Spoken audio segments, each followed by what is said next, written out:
On today's show, Luka Doncic and Christian Wood injury updates. One of them good, one of them not so good. What do we learn from that? And then, do the Dallas Mavericks have to make a trade? What's the latest? Talk about that and more on today's Locked On Mavs. I'm Luka Doncic, and this is Locked On Mavericks podcast. Mavericks, NBA champions. Bang! Bang! It's good! And the Mavericks have won the game! If you don't believe, you shouldn't be here. Loyalty never fades away. And welcome. You are locked on to the Dallas Mavericks. My name is Nick Angstadt, media member and NBA channel manager for the Locked On Podcast Network, your team every day. Thanks for making Locked On Mavs your first listen every day and being part of the show with us.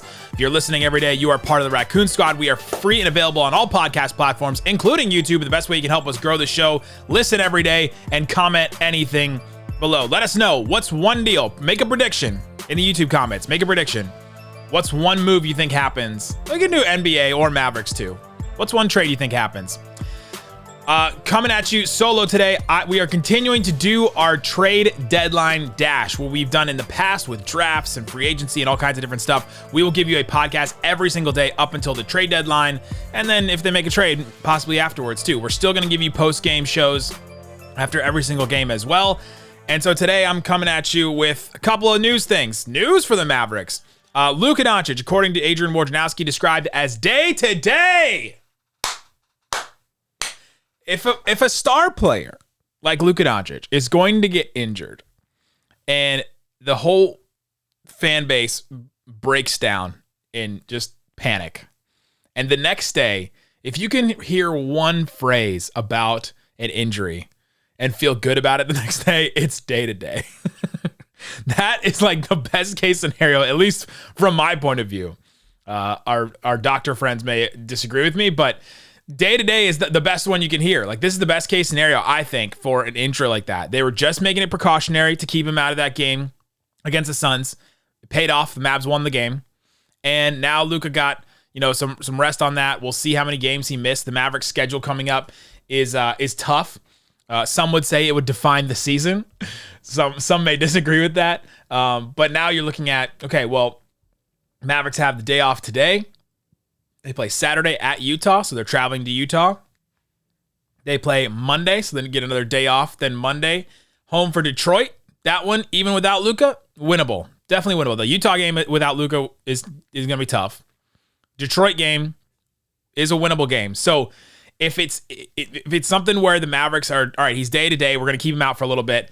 I'm looking at that New Orleans game, Thursday, February 2nd. So he's out like a week.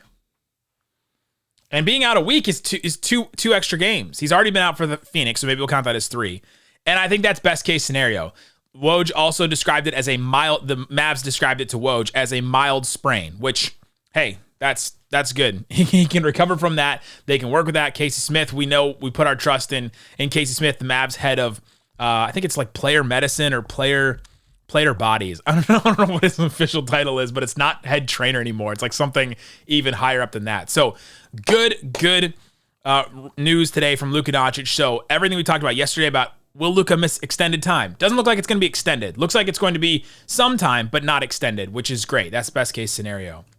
Also with Luka, voted as an all-star starter. Luka Doncic is voted as an all-star starter. He received the most player votes. Huge, especially if you're wanting to get a seat at the table somewhere with some players.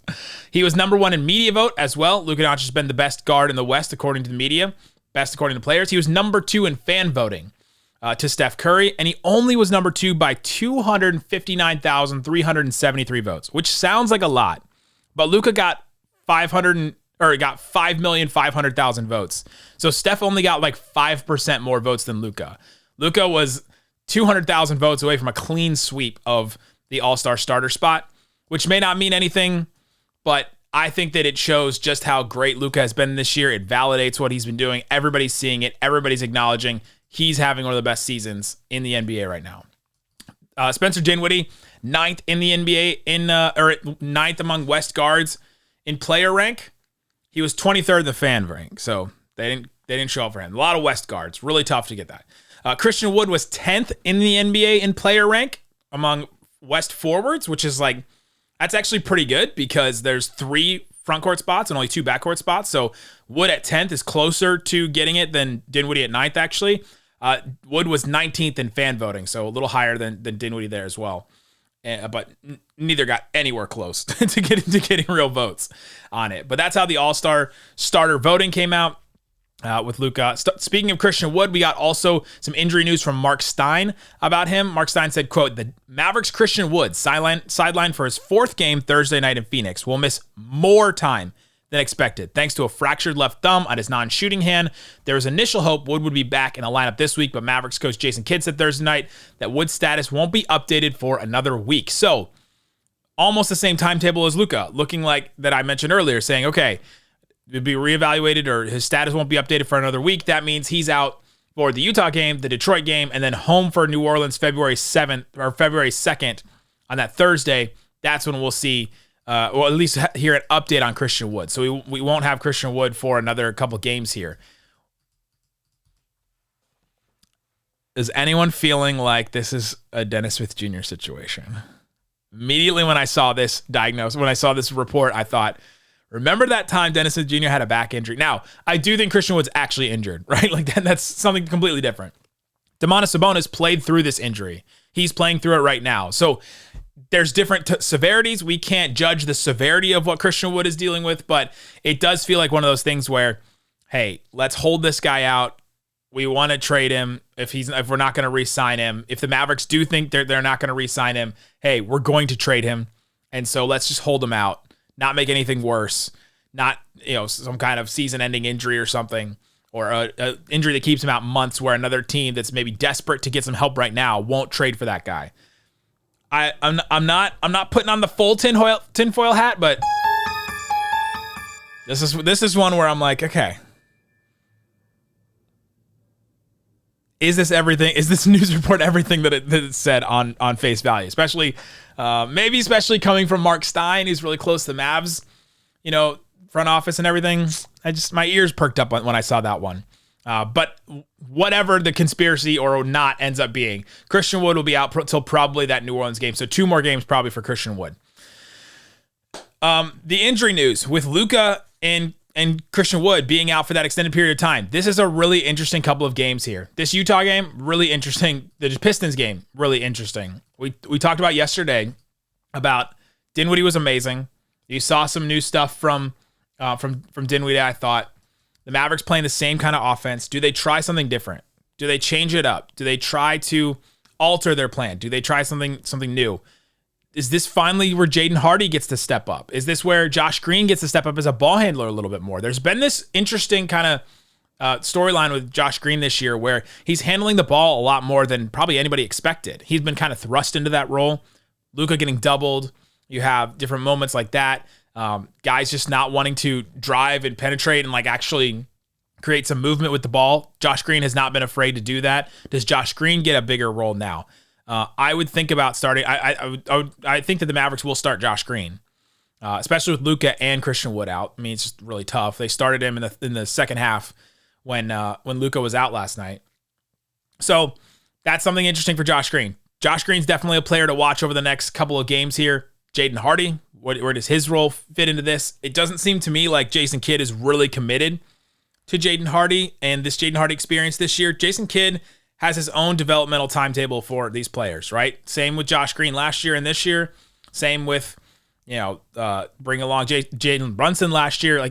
He's got his own timetable, and it's hard to know exactly what do they need to see from Jaden Hardy? We can ask Jason Kidd. We can ask, hey, what do you got to see from Jaden Hardy to get some minutes? And I don't always tell you guys the truth. He doesn't. He's not going to tell us exactly what he needs to see from Hardy, but that's somebody to watch, I think, over the next couple of weeks here. And so 2 different injury reports here. Both of them, or one of them better than the other. The Luka one is obviously great. You should be over the moon about that. The Christian Wood one, interesting. Not terrible, but interesting. So definitely watch the Mavericks coming up. But coming up, let's talk about the trade market. Do the Dallas Mavericks have to make a trade? What's the latest on some of the rumors? We got rumors out of Orlando. We got rumors out of Minnesota. Could the Mavericks could be connected to both of those teams? What kind of trades could they make with them? We'll talk about that coming up. But before we do, let me tell you about FanDuel. It's time to duel. I just wanted to do that without Isaac because I knew he would just crush me for doing that on the podcast. But it's just you and me here. Isaac's not here, so we can do whatever we want. Go check out FanDuel, FanDuel.com/lockedon. You can get $150 in free bets using the promo code LOCKEDON there, FanDuel.com/lockedon. Get $150 in free bets when you put down your first $5 bet. Go ahead and check out some of the to make the playoffs. This one's an interesting one. To make the playoffs, the Mavericks -600 to make the playoffs. They are like guaranteed to make the Warriors -750, Pelicans -520, Kings -375, Suns -290. Interesting odds there to make the playoffs. What's one that stands out to me? Jazz to make the playoffs +270. That one's interesting. They're like right on the edge right now. Right in there. Go check out. They have NBA. They'll have NFL stuff for the weekend and all that kind of stuff. Again, FanDuel.com/lockedon. All right, Isaac Harris, let's get into the latest rumors for the Dallas Mavericks. Mark Stein dropped his newsletter last night. It's a must read. It's a must subscribe for definitely Mavericks fans, just NBA fans in general for sure. And a couple of things he said. It's a seller's market. It is. This is one of the really interesting things about this deadline is that there's so much pressure. The Luka frustration, the fan pressure, the pressure that Mark Cuban probably feels to make this team better, both inside his own heart because he wants the Mavericks to be good just as much as you guys do. But that pressure comes in an interesting time because it's not a buyer's market. There's not a ton of teams out there being like, hey, we have all these vets that'll help your team and we'll just give them away for nothing because we want flexibility or we want planned powder. There's not a bunch of teams trying to do that right now. Expiring contracts don't mean as much in the NBA anymore. So Mark Stein said, it's a seller's market. Detroit, for example, is still holding on that they want an unprotected first-round pick for Bojan Bogdanovic. That's a steep price, and the Mavericks aren't going to be willing to pay that, I don't think. He's 33, going to be 34 years old in April, so by next season he'll be 34. Like, he's getting to an age where you're like, I don't know how much more can we expect from him? So maybe you're getting 1-2 years out of a guy that you're giving a first-round pick for. Like that's tough. That's interesting. Who will take that risk? The other one was Jake Fisher of Yahoo Sports said that the Bulls want 2 future first-round picks for Alex Caruso. That's ridiculous. Like that is a ridiculous amount, but this is what teams are asking. There's all these buyers out there, all these teams, especially in the West, that are looking and saying, hey, we're like one move away from being in that top 4, top 5 in the West. The Mavericks feel like that. They should. Luka Doncic comes back, and this team is like right there. Also, the Rockets still want a first-round pick for Eric Gordon. So the prices are steep right now. There's going to be bidding wars. There's all this kind of weird stuff. And so where do the Mavericks stand? Do they have to make a move? I think they do. I think they have to make some kind of move. They have to change things up. They have to do what they did last year, change things up, figure out how to just move some pieces around. I don't think they have a ton of assets to put into some kind of Bogdanovic trade, or if they wanted to go do an Alex Caruso, but it's going to have to be flipping some parts. So how do they flip some parts? One of the rumors that came up, Eric Pincus of Bleacher Report said that teams interested in adding help at guard include Dallas, both Los Angeles teams, Miami, Minnesota, Orlando, Phoenix, Toronto, and Washington. Like, all those teams wanting to add guards. That's the other thing you're up against. If you're the Mavericks, you're not the only team out there being like, it'd be really nice if we had another ball handler. It'd be really nice if we could just get somebody else to help us that can create their own shot. They can also defend, right? Like every single team in the NBA wants that, but specifically those teams have been asking for it. And so that's what you're up against. One of the things that popped up in another Eric Pincus report from Bleacher Report said that, I don't think that the Wolves want to reinvest in D'Angelo Russell. So that combination just isn't clicking for them. He's an expiring contract. So an expiring contract, if it doesn't mean much for the Mavericks, then it shouldn't mean much for the Wolves either, especially if they're not going to bring him back. So they got to get him. They got to trade him for something. It's a Christian Wood situation for them as well, right? So maybe the Mavs do figure out some kind of way to swap those. Like, hey, let's do a Tim Hardaway for D'Angelo Russell, and you have to add some other salaries from the Mavericks there. That's an interesting one. Helps the Mavericks with a little flexibility, switches up the pieces again. Maybe you can get D'Angelo Russell at a cheaper price than you would have for Tim Hardaway Jr. going forward. That's something to look at. He's somebody that could definitely come off the bench, run a second unit. You don't want to put too much trust into D'Angelo Russell because he's going to let you down, especially on the defensive end. He's going to let you down with mistakes. But that's a move the Mavericks could make to shuffle some pieces around to try and get something. So D'Angelo Russell, definitely somebody I'd be watching. And,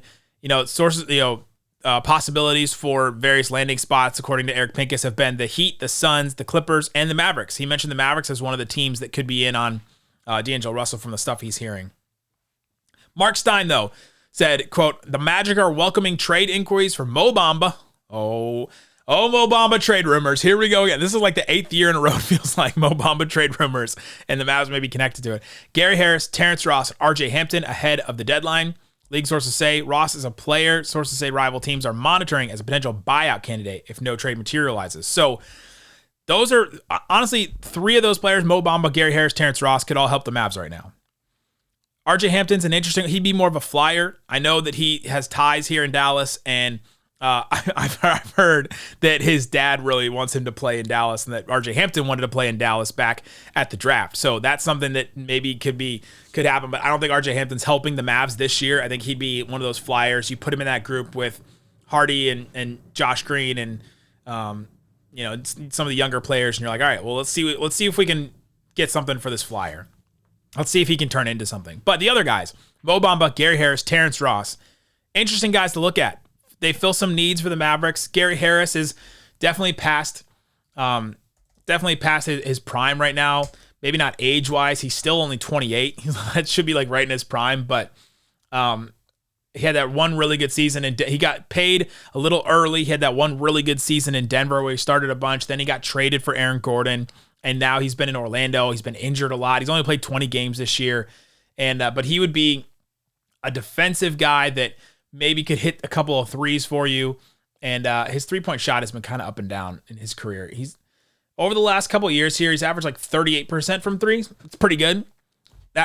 So for a defensive wing coming off the bench, that's definitely something the Mavericks need. If you want, all right, maybe if they're going to make a deal that Bullock is in, or if they're going to make a deal that Tim Hardaway Jr. is in, you're like, all right, we need one more wing or one more guard type wing off the bench. Gary Harris would be somebody to look at. Terrence Ross, 6'6". He's an expiring contract. He can definitely score. He's going to be 32 years old by the trade deadline, so he's getting to the end here of his career in a sense. And so he would be a guy that if the Mavericks went out and, all right, they're trading Tim Hardaway Jr., they need some more scoring off the bench, Terrence Ross is the guy that could fill that. Mo Bamba, he's an interesting one. Mo Bamba has kind of been around for, it seems like a long time. He was in the Dennis Smith Jr. draft. The Mavericks were going to, he's in the Luka draft. The Mavericks were going to probably take him or Wendell Carter Jr. if they didn't get, or they were going to take him if they didn't get Luka, I think. And so he's 24 years old, 7 feet, can shoot the three a little bit, can block shots at the rim. He's not going to be that center answer that you want. He's maybe more of a long-term project for the Mavericks, but I think he would help. I think he would help right now, especially with the Mavericks, with Maxey out, with Christian Wood out. If they're going to trade Christian Wood and you need some kind of guy to defend the rim, like just somebody, like some kind of answer. He's had some injury problems in his career, but I'm looking at all those guys. I'm like, all right, how can the Mavericks get in on this? And how can they give Orlando something that they want that's not a first-round pick? Orlando's going to want to start winning soon. They've got Paolo Banchero. They've got Franz Wagner. Both of them all-stars in the future, for sure. They've got a bunch of other pieces around these guys. I think they're going to want some vets now. I think they're going to want to try to push some pieces here and there, and maybe some long-term ones, because they're not going to be able to sign free agents, I don't think. Orlando's not really a destination. Never since, like, Tim Duncan flirted with them and almost went there a while ago has Orlando really gotten big free agents. Here's a trade I got. Tim Hardaway Jr. for Terrence Ross and Mo Bamba. Just straight up. Just say, hey, we'll give you, Orlando gets a long-term vet that's signed for another 3 years, a shooting guard that can actually play off the ball. They've got all these guards on their team that have to have the ball in their hands. They have Markelle Fultz, Cole Anthony, Jalen Suggs. They have all these guards. They're like, all right, well, we got RJ Hampton's kind of one of those guys too. Banchero, Franz Wagner. They're best with the ball in their hands at times. So let's get somebody that can shoot off the dribble, that can be a sniper, a three-point shooter. They don't have anybody on their team that takes more than 4.5 threes a game. They don't have anybody like that. So if you want somebody like that, Tim Hardaway is exactly that guy. Doesn't need the ball in his hands. Can can find the open space, play off of all those playmakers that they have. I think that would be a guy that would, and a veteran. He's a little bit older that can help this team. He's played in the playoffs, all that kind of stuff that can help a team. For the Mavericks get the scoring wing replacement. You get Terrence Ross, a little bit bigger than Tim Hardaway Jr., can fill it up and can get his own shot a little bit better than Tim Hardaway Jr. Not as good of a spot-up shooter, still a good shooter, but not as good of a spot-up shooter, and can get his own shot a little bit. And so then you're thinking, okay, then now all of a sudden we've replaced Tim Hardaway's scoring a little bit, and we get Mo Bamba. And Mo Bamba hopefully helps the center rotation, because right now needs some help. Mavericks are just not playing centers now. They've got JaVale McGee just hanging out on the bench because they can't play him. Maybe Mo Bamba becomes that guy. He can shoot the three. He can block a shot. Can he be the answer that maybe is not like a 30-minute-a-game center, but can he at least fill up 20 minutes of that time, do something for the Mavericks in certain matchups? Could he be the answer where, all right, we're playing Dwight Powell. It's not working. We need some spacing. Put Mo Bamba out there, and he can add the spacing. Or Mavericks getting destroyed at the rim, and the Mavericks they just can't block any shots. Powell's getting beat over the top. Christian Wood's getting beat around. Maybe it's Mo Bamba that comes in and can block some shots. Dallas gets the big man flyer, and they get the scoring wing in that trade. I honestly think that trade could happen. I look at that trade and I say, okay, Mavericks also get off some long-term money. Maybe they decide to invest in Mo Bamba. Maybe they just let him go, right? All of a sudden, you have your, Tim Hardaway is out, and then you figure out what to do after that.